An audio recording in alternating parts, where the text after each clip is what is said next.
আসসালামু আলাইকুম সম্মানিত ভিউয়ার্স, আমি আছি জিয়ানুর রহমান।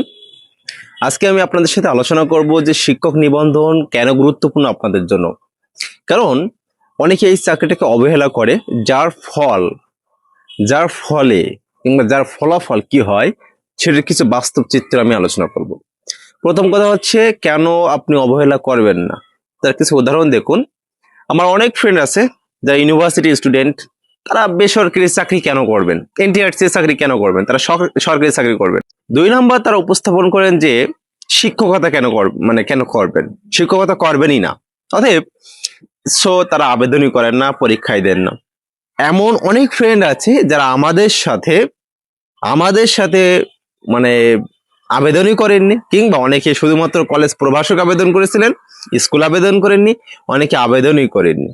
আমি 3টা পয়েন্টে আলোচনা করছি। 1 নম্বর কথা হচ্ছে তারা বড় ভুল করেছে আবেদন না করে, এবং আপনার এই ক্ষেত্রে সাবজেক্টিভ যদি আপনার সুযোগ থাকে, আপনার 5টা পদ থাকলেও আপনি 5টা পদের জন্য আবেদন করবেন, আপনার একটা পদ থাকলেও আপনি একটা পদের জন্য আবেদন করবেন। এইখানে আপনি কোন পাবলিক ইউনিভার্সিটি, কোন বড় university, it doesn't matter. So আপনার টার্গেট থাকবে যত বড় ইউনিভার্সিটি হোক না কেন, ঢাকা পড়েন, আপনি কুয়েটে পড়েন, চুয়েট পড়েন। আমি অনেক টিচার কিন্তু আমার সাথে ইভেন আছে, পড়াশোনা করছে, ঢাবিতে পড়াশোনা শেষ করছে, তারা কিন্তু নিবন্ধন পরীক্ষা দিয়ে স্কুল পর্যায়েও চাকরি করছেন, প্রভাষক পর্যায়ে চাকরি করছেন। সো সেক্ষেত্রে আপনি এইগুলো অবশ্যই অ্যাভয়েড করবেন। অর্থাৎ এখন যারা এই নিবন্ধন দিয়ে টিচার হচ্ছেন তার ম্যাক্সিমাম পাবলিক ইউনিভার্সিটি স্টুডেন্ট। তো এই ক্ষেত্রে ভাবার কোনো উপায় নেই যে আমি পাবলিক ইউনিভার্সিটি স্টুডেন্ট, আমি কেন শিক্ষক নিবন্ধন পরীক্ষা বা বেসরকারি বা এনটিআরসি এর এগুলো কেন দেব। সো এগুলো আর সুযোগ নেই।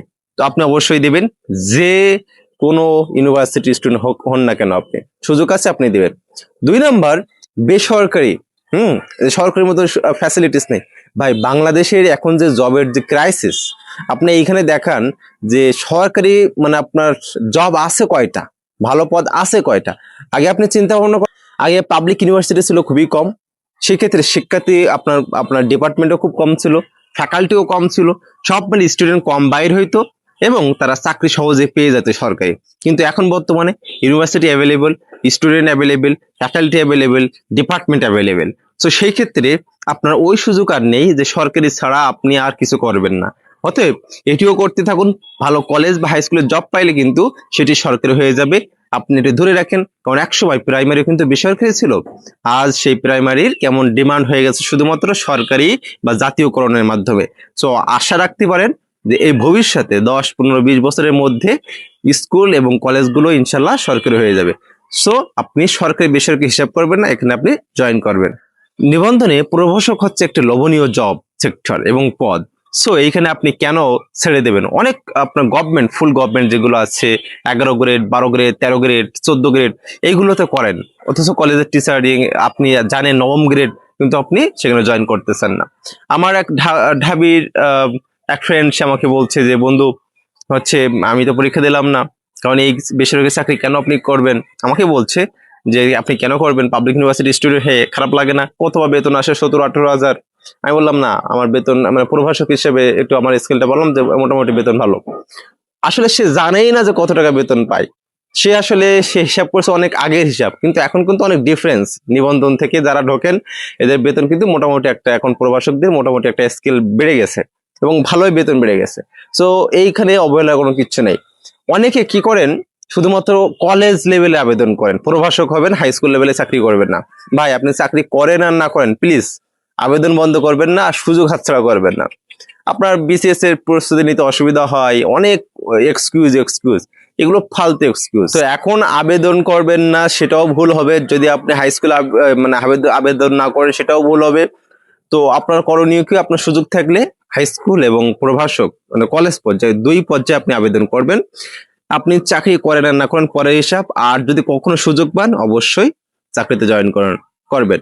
অতএব এটা বলার সুযোগ নেই যে আসলে এই চাকরি করব না, ভালো লাগে না, ঠিক আছে? তাহলে আমি যদি বলি যে বাংলাদেশের যে সরকারি চাকরির যে ক্রাইসিস এবং ভালো পদের, তার চেয়ে আপনি নিবন্ধন দিয়ে সহজে চাকরি করতে পারবেন সম্মানের জায়গা, এজন্য আপনি নিবন্ধন দিবেন। আপনি পাবলিক ইউনিভার্সিটি হিসাব করতেছেন, পাবলিক ইউনিভার্সিটির হার আছে, লাখ লাখ স্টুডেন্ট আছে, সুতরাং আপনার এই চিন্তা করার কোনো কারণ নেই যে এখানে কলেজ স্টুডেন্টরা চাকরি করেন, কিংবা আমি সরকারি মানে বিশ্ববিদ্যালয় থেকে পড়াশোনা শেষ করেছি, আমি কেন এখানে যাব, এই চিন্তার কোনো সুযোগ নেই। এখানেও এখন খুবই হার্ড চাকরি পাওয়ার। আস্তে আস্তে নিবন্ধন আরো হার্ড হয়ে যাবে, কারণ পদ সংখ্যা কমে যাবে, খুবই পদ সংখ্যা লিমিট হয়ে যাবে। এক্ষুনি দেখেন, এখন বর্তমানে দেখেন কিছু সাবজেক্টের পদ খুবই কম, কিছু আছে যেগুলো আসলে কখনো ক্যান্ডিডেট পাওয়া যায় না, তাদের সবসময় পদ বেশি থাকে। ভৌত বিজ্ঞান বলেন, কিংবা আপনি আইসিটি বলেন, কিংবা হচ্ছে ওই যে মাদ্রাসা জুনিয়র মৌলভী বলেন, বা অ্যাসিস্ট্যান্ট মৌলভী বলেন, বা কারি বলেন, এই ধরনের পদ ব্যতীত আপনি দেখুন সায়েন্সের সাবজেক্ট, আপনি দেখুন কমার্সের সাবজেক্ট, আপনি দেখুন আর্টসের মধ্যে ইংরেজি, বাংলা, এগুলো খুবই কমে গেছে। তো আপনারা বুঝতে পারতেছেন যে কতটা কঠিন হয়ে যাচ্ছে। সো এইবার যদি আপনি লস করেন, পরবর্তীতে কিন্তু আপনার আরো কঠিন হয়ে যাবে চাকরি পাওয়া। ওকে, কেন আপনি নিবন্ধন দেবেন? এটা একটা সিকিউরিটি আছে। গভর্নমেন্ট জবের যেমন সিকিউরিটি, এখানেও তেমন সিকিউরিটি। আর গভর্নমেন্ট জবের যেমন লিমিটেশন আছে, তার চেয়ে এখানে লিমিটেশন খুবই কম আছে। এখানে আপনি রিল্যাক্স আছে, প্যারা কম আছে, আবার প্যারাও আছে, তবে রিল্যাক্স আছে তার মধ্যেও। এখানে আপনি সম্মান পাবেন সামাজিকভাবে, এখানে আপনাকে টিচার বা স্যার বলে ডাকবেন, মাস্টার বলে ডাকবেন। সো আপনি কেন নিবন্ধন দিবেন না? আমি আবারও বলছি, যদি আপনি নিবন্ধন না দেন তাহলে বোকামি হবে। এখানে সুযোগ সুবিধা আছে, সুযোগ সুবিধা বেড়ে যাচ্ছে। জুলাই মাস থেকে আরো ঘর ভাড়া বেড়ে যাবে, পরবর্তীতে 2-10 বছরের মধ্যে দেখবেন যে ঘর ভাড়া আরো বেড়ে যাচ্ছে। অতএব এটা মিস করা যাবে না। পাবলিক ইউনিভার্সিটি স্টুডেন্ট, বিশাল ব্যাপার স্যাপার, এরকম ভাব মারা যাবে না। এমন বহুত হাজার হাজার পোস্ট আসছে, মানে পচে যাচ্ছে স্টুডেন্টরা চাকরি না পাই বেকার, কি অবস্থা তাদের দেখলে। সো আপনারা অবশ্যই, যাদের সুযোগ আছে তারা অবশ্যই আবেদন করবেন। চাকরি করবেন না, এই চাকরি ভালো লাগে না, টিচিং প্রফেশন ভালো না, আপনি বিসিএস এ যাবেন, অ্যাডমিনিস্ট্রেশন, এগুলো সবই স্বপ্ন দেখেন। তবে এটি কিন্তু আপনার স্বপ্নকে ধূলিসাৎ করে দিচ্ছে না। এটা কিন্তু একটা লং প্রসেস, আপনার 1-1.5 বছর নিয়োগ হয়। সো আপনি আবেদন করলেন, তার মানে এই নয় যে আপনি পরের দিন চাকরিতে জয়েন করলেন। আবার আবেদন করলেন, পাশ করলেন, চাকরি পেয়ে গেলেন, তার মানে এই নয় যে আপনি ওই চাকরিতে জয়েন করতেই হবে বাধ্য হয়ে, এমনটাও নয় কিন্তু। সো আপনি এই চিন্তা করার কোনো কারণ নেই যে এটা আপনার অন্য চাকরির পরিস্থিতি নিতে বাধা দেয়। অতএব আপনি কেন আবেদন করবেন না? আবেদন করবেন, ঠিক আছে। আর্থিক মানে সচ্ছলতা পাচ্ছেন, সামাজিক মর্যাদা পাচ্ছেন, আপনি জবের সিকিউরিটি পাচ্ছেন। ভবিষ্যতে পূর্ণাঙ্গ জাতীয়করণ বা পূর্ণাঙ্গ সরকারি হয়ে যাবে এমন সম্ভাবনা আছে। পাবলিক ইউনিভার্সিটি স্টুডেন্ট এখন এখানে চাকরি করতেছেন। আমার সঙ্গে রাবিয়ান আসছেন, আমরা আছি কয়েকজন ইবিয়ান, আমার সঙ্গে অন্য ইউনিভার্সিটির স্টুডেন্ট আছেন। সো এইখানে আসলে এখন আর ইউনিভার্সিটির, পাবলিক ইউনিভার্সিটির স্টুডেন্টরা এখানে করে না এই ধরনের চিন্তাধারা, আর এখানে প্রয়োগ হবে না। অতএব আপনিও প্রস্তুতি নিন চাকরির জন্য, নিবন্ধন চাকরির জন্য। এই চাকরিটি কেন আপনি আবেদন করবেন, কেন আবেদন না করলে বোকামি হবে? এই চাকরিটি অন্য জবের চেয়ে চাকরি পাওয়াটা সহজ, এই জন্য আপনি আবেদন করবেন। আর আবেদন না করলে অন্য চাকরি পাওয়া খুবই কঠিন, সেক্ষেত্রে আপনার লং টাইম বেকার অথবা আজীবন বেকার থাকতে হতে পারে। অথবা পরবর্তী যখন আপনি আবেদন করবেন, তখন আপনার পড়াশোনার যে গতি সেটা কমে যাবে, জুনিয়ররা এসে লুফে নেবে।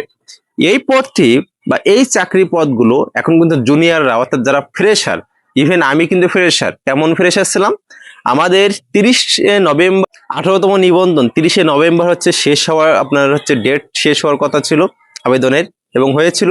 আর আমরা রেজাল্ট পেয়েছিলাম 28শে নভেম্বর 2023 অনার্সের। সো সেই রেজাল্ট দিয়ে কিন্তু আমরা ওই দুদিনের মধ্যে আবেদন করে আমি চাকরি পেয়েছি, আমার একজন বন্ধু চাকরি পেয়েছে, 2জন। আমার অনেক বন্ধু ছিলেন যারা আসলে কলেজ লেভেলে আবেদন করেছিলেন, হাই স্কুল আবেদন করেননি, তারা কিন্তু এখনো বেকার। আর আমি কিন্তু মোটামুটি একটা সম্মানের সাথে চলছি, বেতনও আসছে, প্রভাষক বলতেও পারছি মানুষের সঙ্গে। সো এগুলো অ্যাভয়েড করবেন না। কেন চাকরি করবেন না আশা করি, আর কেন করবেন সেগুলো ক্লিয়ার হয়ে গেছে নিবন্ধনের ক্ষেত্রে। সো কোনো প্রশ্ন থাকলে কমেন্ট বক্সে জানাবেন। আসসালামু আলাইকুম রহমতুল্লাহি ওয়া বারাকাতুহু।